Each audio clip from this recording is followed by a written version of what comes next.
all profit is value extraction. And that means that all profit is theft from you.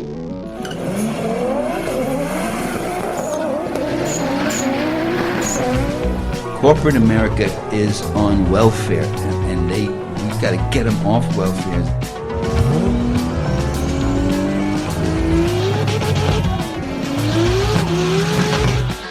Last words on my lips. I am a revolutionary, and you're gonna have to keep on saying that. Hey, everyone. We're recording this the week after the election. We just wanted to add this in, get our thoughts while they're a little bit fresh. I know that other people have had, deeper and better analysis of what happened with the election, but we just thought we'd offer our own 2 cents here. And, I don't know. I know a lot of people are kind of searching for answers right now, and I don't know if we have all the answers, but we got our own kind of view on things, at least. I don't know. What do you think? I mean, Yeah. this was a win-win for me because I just went ahead and had a bunch we voted a fascist into office, and all I got was this lousy t-shirts, and so I knew I'd be able to sell them either way. Yeah, not wrong. I mean, it was bad. It was going to be bad no matter what. Yeah. And I personally have mixed feelings, right? Like, on one hand, it's like, yeah, maybe Donald Trump is worse in some senses, but like, is it much better if we reward a fucking genocider who like did the fucking genocide and then told us she was better and then voted for her? I don't know. I don't know that that's better. I also personally vote, don't vote. I don't really care. I don't think a single vote here or there really makes a difference. I really don't. So I feel sometimes it's a little hypocritical to vote shame in either direction when people are like, oh, I'm going to vote shame people who voted for Kamala. I'm like, yeah, I think it's shitty to vote for Kamala, but at the same time, I don't think their vote mattered anyway. So I also see where they're coming from. I do. Frankly. I do get it. Like, It sucks, but I do get it. I try not to be... I use it as a teachable moment, right? When someone says, oh, I voted for... I'm like, look, I don't agree with it. I could have a much longer conversation about it, but you do you. But whatever happens, you have to do more. You can't just vote again in 4 years. You can't just sit there and cry.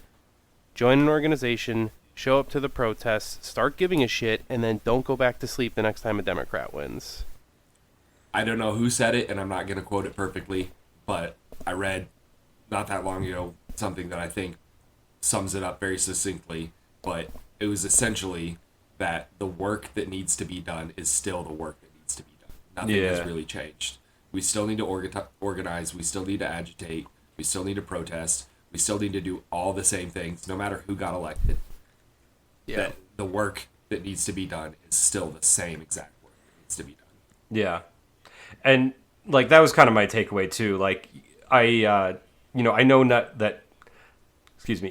that not all of our listeners agree with us politically. Maybe they're a little bit on one side or the other of certain things, but like I would say, like, if you're listening to this and you're not part of some local political organization, go out and find one and join it, or at least get involved. Like, shop around and find one that represents your views and is actually doing good work. Like, it doesn't have to be necessarily a revolutionary Marxist Leninist organization, but like, it would be a lot cooler if it was. Be a lot cooler if you did. Yeah. So like, I don't know, if you just want to like go and feed homeless people, or like go protest for reproductive rights, or like, I don't know, volunteer doing whatever. Like, you're doing something good. You're doing a revolutionary act just by that little bit of resistance, I would say. Absolutely. I mean, that said, I'll put some links in the show notes of like, I'll suggest, DSA. It has its faults, of course, and it depends on which chapter They you're all part do. of. Every one of these orgs, there's not one that is great, unfortunately. Yeah. Same is true of PSL, FRSO, SRA. Yeah. If you're into that kind of vibe, it's got SDS. its faults. Some branches of CPUSA are good. Yeah. Certain ones. So Yeah, like it takes a little legwork because different cities have different effective orgs. There's pretty much one good option in town for me. You know, that same option's less good in other places. Our friends over at Revolutionary Rhetoric, they are CPUSA, and in Seattle, apparently that is a pretty strong org that does good stuff. Yeah, go start just checking them out. That's my best suggestion to you. Go to a meeting, go to whatever you can, and just see what they're about. See what they, how they organize, see what they're actually doing on the ground. I know PSL is who organized most of the pro-Palestine marches here in Denver.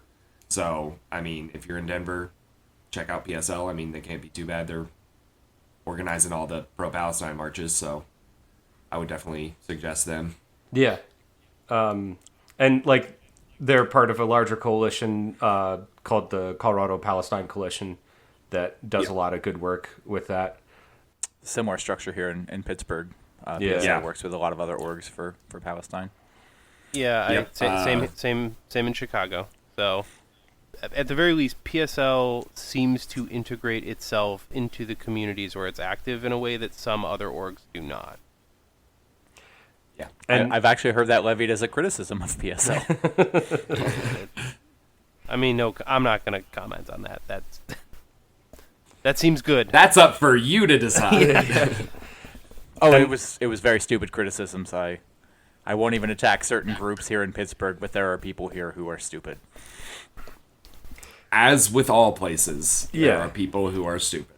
And yeah, I mean, there's like I was just on a DSA meeting yesterday, and like there's people I disagree with in that organization, and like to myself or to people that I know, I'll be like, can you believe what so and so said?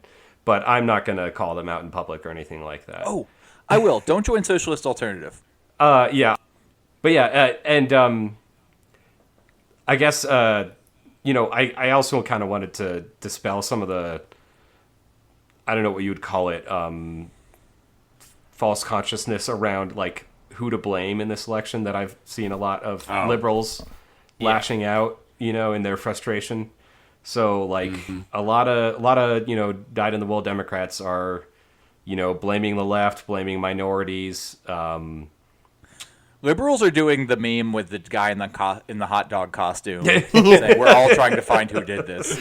Yeah, and to be clear, I put 100% of the blame on the DNC and Harris and Biden and their shitty campaign. That what was it, Brandon? You posted some meme that's like it was like Dale Earnhardt because they died because they couldn't turn left or something like that. Yes.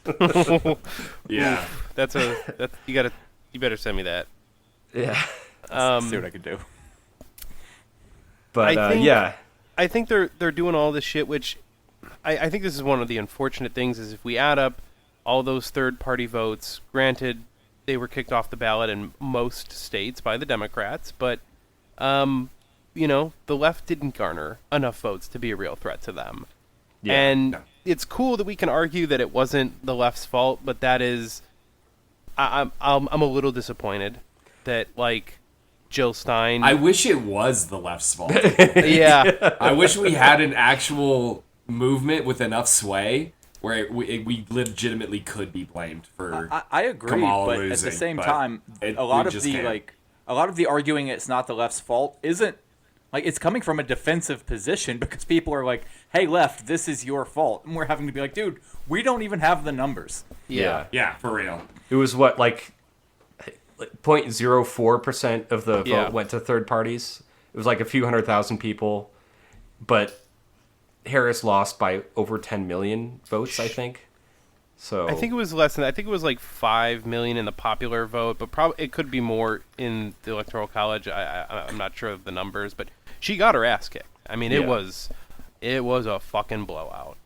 And Yeah. of course, the Democrats have no one to blame but themselves. And I think a lot of people will listen to their bullshit and, oh, they're blaming this and this. And I think one of the things that we have to be careful of is don't individualize this election, right? Don't be like, oh, it was these individuals, it was this minority group. We have to look pretty holistically and understand that the Democrats lost because they ran a shit campaign. Campaigns are not won by convincing people who are very, very well informed on the issues. It's actually a lot of people who are very ill-informed, right? I mean, probably that's at least, I would say, 100 million voters per election are extraordinarily low information voters. So what they do is not impacted by us. Think about what the average person knows about politics and understand that half the people know less than that. Yeah. Oh, fuck. So like I think it's worth thinking about these elections not in terms of like, don't do a play-by-play. You're not the quarterback. You're not the coach. These are historical events playing out. The Democrats made their choices because they're a bourgeois party. They have to serve their fucking donors, and they have an interest to continue moving right regardless of the result. They're going to move right here. Whether the left stop them from winning or not, they're going to... These things are a historical process. The rise of fascism in this country, or fascism becoming a more overt form of fascism, was always going to happen. No matter what, there was no other option. It happened because it had to happen. Yeah, I think it was the Trillbillies. I think it was the Trillbillies who, before this election, described it as this election was going to determine the future of American conservatism. Yeah. Yeah. Something like that. Yeah, it was. It is the same outcome either way. I do genuinely feel like 90% of the things that are going to happen now were going to happen regardless. So there's a weird, like, I'm not happy that fucking Donald Trump is president, but I think for the minimal amount of additional harm that's going to be done, it's going to motivate a lot of people. That's exactly one of the things I was going to say. Now is a good time to have those conversations with your family, especially younger family, if you have younger cousins, nieces, nephews, whatever the case may be, young coworkers, people who you can see are visibly upset. Now is a really good time to at least start planting the seeds that, hey, we can't do this again. Even if you don't believe that, like, this shifted everything, say, this shifted everything. The Democrats are done. They fucked up. They dropped the ball. What are you going to do differently? And, and say, there are other things to do. The Democrats have failed you once again. Like, what are you going to do about it? Are you going to put your faith in them once more and let them fail you once again? Or are you going to, become an active member of, your community and do something that actually has tangible results? This is a great opportunity for liberals to actually become engaged in real politics, not just voting every 4 years. Yeah. So, sorry if you're a liberal listening to this, but get engaged. For a second, I heard this is a chance for liberals to become gay, and I was like, hell yeah. It's also that. Weird takeaway, but I'm into it. It is all. There is never not a chance for everyone to become a little gay. So, just keep that in mind. Well, I just had a couple more takeaways and then I'm done. But, like, one thing is Trump got almost exactly the same number of votes he got last time. I think maybe a little bit less. A little bit less. And the real story is just people did not show up to vote for Harris, whether that was, the genocide thing, or maybe it was just because she wasn't offering anything tangibly different or positive, had no real policies, no vision of change. I'm sure someone will tell me otherwise. Feel free to, like... Oh, I actually have a lot to say about this. Like, I'm not going to get deep in the weeds. No, I have just been cleaning out my camera roll from the last, 10 years. Mm-hmm. And when I got to about 4 to 5 years ago, I found so much stuff that I had saved, like memes and infographics and stuff like that, about how much I fucking hate Kamala Harris. Yeah. Because during her, the runoff for the last election, everyone fucking hated her.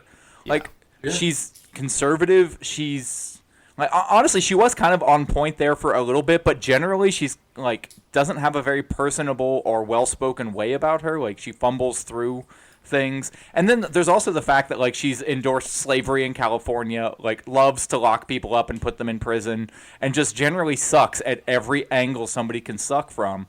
And we all recognized that a really fucking long time ago. And like to try to gloss over that, like it made me realize the extent to which the U.S. has no political memory. None. How did she do in the primaries? Bad. Yeah, like not good. No one fucking liked her. No one has ever liked her, and they just slotted her in as the candidate just because I don't know what machinations the DNC has, but they just slotted her in just to I don't know, because she wasn't going to challenge Biden, and she didn't. You know, she didn't go She against also didn't him. challenge Trump. Facts. The other thing, I mean, speaking of, short-term memory, like, so last night it got postponed because of weather, but we were going to have, the DSA was going to host a screening of the movie Reds, the Warren Beatty movie about John Reed. And so, if you don't know, he was a American journalist who, about halfway through the movie, he goes to Russia during the 1917 revolution to cover it for a newspaper, and ends up getting like involved with the revolution and like making propaganda for the Bolsheviks and stuff. I love that for him. Yeah, he wrote, it's based off of a book he wrote called, I think, 10 Days That Shook the World. Okay. But like early on in the movie, he's getting involved with, I believe it was I forget if it was like a Socialist Party of the USA or Communist Party of the USA or something like that. And it was around the 1912 election that Woodrow Wilson ended up winning. And a bunch of people, I think him included, in that party were like, let's support Wilson because he's the lesser of two evils. He's going to keep us out of World War I. And then he ended up not doing that. So like you can see in this movie, this guy's like, okay, we can work within the system. This is the, lesser of two evils. He's like trying to help unionize workers in like factories and stuff and getting beat up for it. You can't make movies about leftist journalists anymore because of woke. Well, like he had a huge, Warren Beatty had a huge problem making this movie. Like he basically had to bankroll it himself. Oh wow! It's an interesting Is Warren story. Beatty based and I don't know it? Kinda, yeah. Huh. I mean, he also he's a bit of a wacky guy. Like he also did the Dick Tracy movie that everyone was telling him was a bad idea, and he's like, no, I really love Dick Tracy. I'm going to make this movie. And maybe that was I don't know, whatever. It's the only movie I remember him for. It was not good. Yeah. Anyways, that's kind of a side tangent, but it's a really interesting movie, and I don't know if this will go out in time for people to go to the rescheduled screening of the movie, but it's worth sitting down and watching. It's a long ass movie, but it's an interesting glimpse into that time period, and like a lot of the same forces were happening in America as they are today. So yeah, fun stuff. We just need another revolution to be going on that we can go get involved with. Like the one in 1917. There's a book on my nightstand that I've been meaning to read for like 2 years now. Red Star Over China, which is, about a journalist going and getting enmeshed with the Chinese communists during their revolution. So. Oh yeah. What's the guy's name? I think I've heard of that. I do not remember. It doesn't matter. I don't know. Okay. Or also Google exists. Yeah. Well, anyway, I guess for anyone who was wondering what Cars and Comrades thinks about the election, I think that's pretty much it. Well, I mean, I think to tie it back, since we're a car podcast, relating that to modern politics, our next episode is going to be on how to build a car. No. For strictly educational purposes. Yeah, so you get Bailey's, Jameson, and Guinness, right? That's the ingredients. And a lot of But seriously, like, if you have yes, an opinion, but seriously, if you have an opinion that you want to share, if you want to tell us you're wrong, that we're wrong, or if you're curious about any of these organizations that we mentioned, feel free to email us, carsandcomrades@gmail.com. Hit us up on social media. Maybe don't be too mean to Connor because he runs most of that. But or be mean. I can be mean back. Yeah. Wouldn't be the first time. I will say I slightly disagree with you guys' position on shaming voters. Yeah, come at us. Anytime I see liberals who are like really, really upset and getting mad at Trump voters, I will absolutely shame them. Yeah, I think the time and place matters, right? Who are you dealing with? Like, if I'm it's not someone going to initiate it, but if you could bring them in on our side, that's, by being cool, do it. But if they're unrepentant, like Neera Tanden types, fuck them. They deserve it. It was just a tweet, but it was very on the nose. I wish I could remember it verbatim, but it was all of you liberals who are currently feeling this upset by Trump, please remember that all Palestinians are also this upset by Kamala Harris. Yeah. Yeah. Yeah, definitely. One other thing I'll say that's not really related, but like sometimes it feels like we're kind of running out of ideas for this podcast. So if you have an idea of something that you want us to talk about, email us too, whether that's about cars or politics or anything else. Or if you if you want to be on the show, if you know a little bit about, I don't know, K-Cars or whatever, just email us and you can be on the show. Become part of the Cars and Comrades Collective. Yeah, exactly. Cars and Comrades Collective Podcast, CCCP! Yes, let's go! Got to rebrand. Connor, redo all the social media now. Starting over. All right. Anything else, or should we stop it there? That's all I got. Okay. Yeah, that's probably a good place That's to more than enough. We gonna make you fight fire with fire fists. We make you fight fire with water fists. We gonna fight racism, not racism, but we gonna fight with solidarity. We said we're not gonna fight capitalism with black capitalism, but we going to fight it with socialism.